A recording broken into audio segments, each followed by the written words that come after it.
Hi folks, today's topic is finding domain and range based on equations or of functions.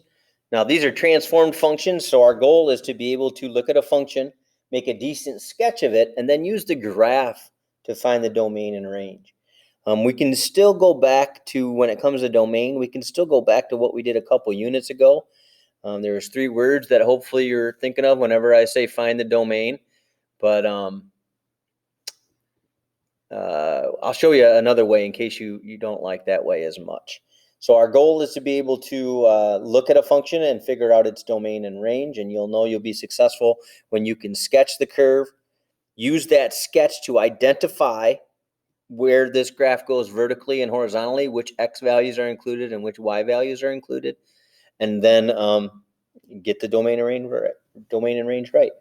So let's go back to, there's 2 ways to find domain. So let's start off with a little reminder here. To find domain, ... What was the 3 words that we're supposed to remember? To find domain, look for problems. There were 2 problems. Do you remember what those 2 problems were? Number 1, x on bottom. That was our first problem. In other words, that stuff on the bottom could not be equal to 0. Our other problem, number 2, x on the bottom or x under square root. What was the setup for that? You had to be non-negative, which means you had to be greater than or equal to 0. Okay, so that's one way to find the domain, is to look for problems. Or this is the one this is new, and this one only works if you have a picture of the graph. So if your function is easy to sketch, it's much easier to find the domain when you have a nice sketch. So, or identify x values that correspond to the graph. I'll talk more about that with an example, but basically, which x values does this graph quote unquote cover or are related to? And then to find the range, there's really only one way that I know of to find it. To find the range, it's the second situation. Identify y values that correspond to the graph. Okay, so let's try to do domain and range on the very first one. I'm going to show it both ways. I'm going to do domain both ways, and then you can decide which way you like better. So the first one, I want to look for any problems. Do we have an x on the bottom? No. Do we have any x underneath the root? No. So we have no problems. So our domain is from negative infinity until infinity. Now to get the range, I've got to graph it. So it's kind of the argument that maybe you don't want to look for problems. This has no problems. So maybe it's not even worth it to look for problems. It's just easier, since you have to graph it for the range anyway. Might be easier to just sketch it. So I'm going to do a quick review with you how to sketch. These are called shifts. So that means I'm going to move back 1, 2, 3, 4. This does the opposite of what it says. This does the same. Now I want to look for this family. This is the squared family. So that means as I go over 1, I should go up 1, but my multiplier is negative. So that's going to be over 1, down 1, and over 2, down 4. For some reason, I chose not to make my grid big enough here, so I don't know what that's all about. But that'll have to do. Okay, to figure out the domain and range from the graph, you then want to highlight on the side of your picture, you want to highlight what places are getting covered. So what I mean by places, I mean if I'm looking at the X, how far left and how far right does this parabola get? Well, if we had enough room, we don't, but if we had enough, how far left does this go? It just keeps getting wider and wider and wider and wider and wider. So this goes all the way to the left, and how far to the right? All the way to the right. So that's why my domain is from negative infinity to infinity. If you gave this enough time, this graph would just keep getting wider and wider and wider in either direction. Now, the range, I have a height. This graph reaches a height. And notice I put it a closed circle because it actually reaches a height of -2. And then it does everything downward from there. So my range, remember, range is y values. So we start from low and go high. So how far down does this graph reach? It goes all the way down to negative infinity. Let me go back to my other color here. Goes all the way down to negative infinity. And how high up does it go? It goes until a height of -2. And we want to actually get there. It actually reaches that height. So I need to do the symbol for include, which is bracket. All right, let's try another one. So I want to first try to get a sense of what this function looks like, how it moves. So this is the absolute value family. The shift is on, but only in the x direction. So this shifts me over 2. Doesn't shift me up or down at all. My multiplier is neither. So I'm going to just move like a normal absolute value here, here, here, here. I'm not even going to get my straight edge because I just need a rough estimate to be able. Now, let's say we wanted to do domain based on looking for problems. Are there any problems here? No problems. At the same time, how far left does this reach and how far right does this reach? This goes infinitely left and it goes infinitely right. So what would my domain be? Negative infinity to infinity. Now, range is going to take a little bit more work. I got to look at how far down it reaches and how far up. So our graph starts here and then only goes upward from there. So my range, the lowest my graph reaches is 0. Does it actually reach 0? Yes. And then how high does it reach? Infinity.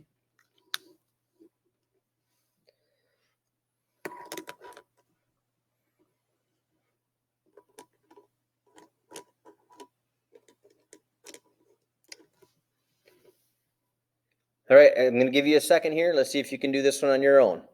So start off by sketching the function and then try to come up with the domain and range. So pause. All right, let's see how you did. So the shift is on. So that's forward 1, 1, 2, up 3. This is the square root family, and it's got a negative reflection of 1. So normally I would go over 1, up 1, but that gets multiplied by a negative, so it's going to go down 1. Then, because it's square root, the next nice number is over 4, up 2 gets multiplied by a negative, so it's down 2. All right, so how far to the left and how far to the right does this graph go? So my graph doesn't go at all to the left. It starts right here, included, right, because we actually reach there, and it only goes this way. And then my graph starts here, included, and only points downward. So what would that look like for domain? My domain from the left, the first x value that gets used is 1, and it gets used. So I want to include it. And then it goes to the right forever, so that's infinity. Our graph starts, remember, when you do range, you always got to change your thinking. You're going from small to low to high. You always start at the bottom and work your way up. So this reaches all the way down to negative infinity, which we can never include the infinities, and then it reaches a height of 3. And it does reach it, so I want to include that value.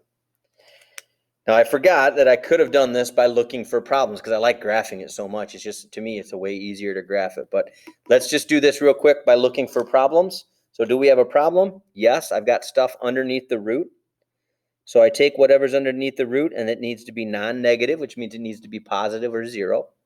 I solve this. This says x has to be greater than or equal to 1. Is that the same as what we did here? Yeah, greater than or equal to 1 means I include 1 and it goes up forever. Yeah, you try the next one. Should be pretty similar. So the shift is on. I shift back 3, 1, 2, 3. I shift down 2. My multiplier is 2 to the family of square roots. So over 1, up 2. Over 4, 1, 2, 3, 4, up 4. 1, 2, 3, 4. Because that up 2 gets multiplied by 2. There's my graph, my sketch. My x values, this gets included and it goes to the right. My low point is here and then it goes up. So now my domain would start at -3 and I would include it. And I would go forward until infinity. My low point is -2 and it does reach it. And it has a high point of infinity. And if I wanted to do this by looking for problems, I would take x plus 3 greater than or equal to 0. So x is greater than or equal to -3. So it's from everything from -3 included and bigger. So that fits with our interval notation. So we've talked about functions that don't have any problems, but only go either up or down. So these only have one direction in the range. We talked about the square root family. Let's talk about the reciprocal squared families. So let's start with, I didn't do one because I think it's so simple, but let's say that we did the cubic function. I've got the parent functions right here so we can look at it. What's the domain and range of the cubics? Well, does this graph eventually go all the way left? Yes. All the way right? Yes. Plus there's no problems. So the domain would be -infinity to infinity. What would the range be? How far down does this reach? Forever. How far up does this reach? Forever. So the domain and range in the cubic world would be -infinity to infinity. So we haven't talked about reciprocal squared, so I'm going to encourage you to pause here and try to make a sketch of this first. All right, let's see how you did. So the shift is on to +3, -1. Now from there, when it's the reciprocal or reciprocal squared, I only need to draw the asymptotes. Those are the only ones I'm going to be real picky about, and then I just have to get the branches in the right place. So these are positives. You remember you can kind of just ignore those now. So this is positive x. What's 2 divided by a positive? Positive y's. These are the negative x's. If we're pretending like this is 0, 0, these are the negative x's. 2 divided by a negative would be negative. Okay, so now let's get out our different color to highlight our domain. How far left does our graph reach? It goes all the way left. How far right does it reach? It goes all the way right, but then we've got this one spot right here. There's one x value that's bad news. So as we go, we include everything up until this spot right here, and then we go to the right. Now that fits with what we did before when we looked for problems. Does this have a problem? Yeah, there's an x on the bottom. So I take what's on the bottom and I say it cannot be equal to 0. And if I solve this, I get x cannot be 3. That means it can be everything else except 3. So everything from -infinity until 3, but you can't use 3. But what about all the numbers that's all the numbers before 3? What about all the numbers after 3? So I'm now going to union that with all the numbers from 3 to infinity. And that's exactly what we found up here. I go all the way to the left on these x values. I don't use 3, and then I do everything to the right. As we look at the range, it's going to be a similar scenario, except in a different spot. I use all the points until I get here, and then my graph goes down, down, down forever. So my range, remember you start from the bottom to the top, goes all the way down until -1. Can't use -1. And then I'm going to start again at -1, can't use it, and go to infinity. So I'm going to try this next one with you, and then you do the last two on your own. So here I am again. Do I have any problems? This time I'm going to look for problems first. Do I have any problems? Yes. Yes, we have a problem. We don't have any roots, but we do have an x on the bottom. So my x on the bottom indicates to me that I need to look at, what would be a good color? I got to take whatever's on the bottom and say it can't be 0. All right, who's farthest away from x on the same side? Squared. What kills squared? Square root. What's the square root of 0? 0. Who's keeping x from being by himself? +2. Bump it over, -2. So x cannot be -2. So that means I can include everything from -infinity up until -2, not use it. Union with -2 again, not use it, and go to infinity. So let's see what this looks like graphically and see if we get a similar domain. So I've got a shift. I've got a shift back to, but I don't have a shift in the y. So I only have a shift here, and then this is still the x-axis. My VA, or my HA is the same. My horizontal asymptote's the same. Now we've got a negative up here, so that's going to take all my values and flip them over. So if I take positives and I square them, I get a positive. What's -1 divided by a positive? I get a negative. These are negatives, but I'm squaring them, so a negative squared becomes a positive. Then a negative divided by a positive is a negative. Now, if you remember from our parent functions, the reciprocal function goes opposite ways, kitty corner from each other, and the reciprocal squared goes the same direction. So it does make sense that these are pointed the same way. Now let's highlight this using our domain and range. So how far left does the graph reach? How far right? It goes all the way left, goes all the way right, except for that one point right there. Does that fit with what we already did by looking for problems? Yeah, everything's included except for -2. Now range is a little sneakier. How far down does this reach? It goes all the way down. How far up does this reach? It reaches all the way up until here, but this time it doesn't actually get there. That's a terrible arrow, boy. I don't know why that's so slanted, but we gotta live with it. It gets all the way up here, but it never actually, this is an asymptote, which means this curve gets closer and closer and closer to a height of 0, but it never actually achieves that height of 0.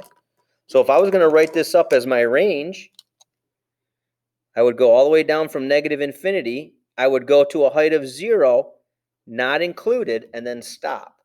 Because there isn't this other half. The rest of the graph doesn't continue above the x-axis. It's all below the x-axis. All right, you try the next two, and let's see how you do. So pause it. All right, let's talk. So